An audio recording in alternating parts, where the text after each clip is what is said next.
இந்த HIV நோய்ங்கிறத பத்தி கடந்த 20 வருடங்களா நாம கேட்டுக்கிட்டு வரோம். அதற்கான காப்பீட்டு திட்டங்கள், அதற்கான மருத்துவ உதவிகள், கண்டுபிடிப்புகள் இதெல்லாம் நடந்துகிட்டு தான் இருக்கு. ஆனா தற்போது தமிழகத்தில் மட்டும் கணக்கு எடுத்த வரை, அதாவது இது முழுவதுமாக கச்சிதமாக எடுக்கப்பட்ட கணக்குன்னு சொல்ல முடியாது, கிட்டத்தட்ட 2500 அனாதை குழந்தைகள் HIV பாசிட்டிவ்ல அவதிப்பட்டு இருக்காங்க. இவங்களுக்கு இன்சூரன்ஸ் ஏற்பாடு இதுக்கு முன்னாடி எல்லாம் செய்வதற்கு இன்சூரன்ஸ் கம்பெனிகளை கூட தயாராக இல்லை.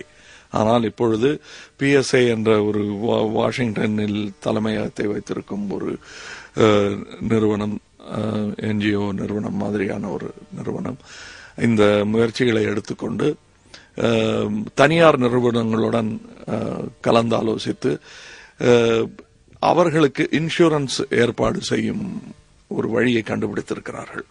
இந்த திட்டத்தில் நானும் ஒரு பங்குதாரனாக அது சேர்ந்து கொண்டிருக்கிறேன் என்று வைத்துக் கொள்ளுங்கள்.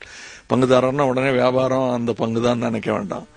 சமுதாயத்திலும் நம் பங்கு இருக்கிறது, உங்கள் எல்லோருக்கும் அந்த பங்கு இருக்கிறது. முதல் கட்டமாக என்னால் ஆனதை நான் செய்திருக்கிறேன், உங்களால் ஆனதையும் நீங்கள் செய்ய வேண்டும் என்பது என்னுடைய வேண்டுகோள். இந்த 2500 குழந்தைகளின் வேண்டுகோள். இந்த 2500 தமிழகத்தில் மட்டும். இந்தியா பூரா இன்னும் எத்தனை இருக்குன்னு கணக்கு எடுக்கல. எடுத்து முடிந்த பிறகு அந்த கணக்கையும் பார்க்க வேண்டியது நமது கடமை.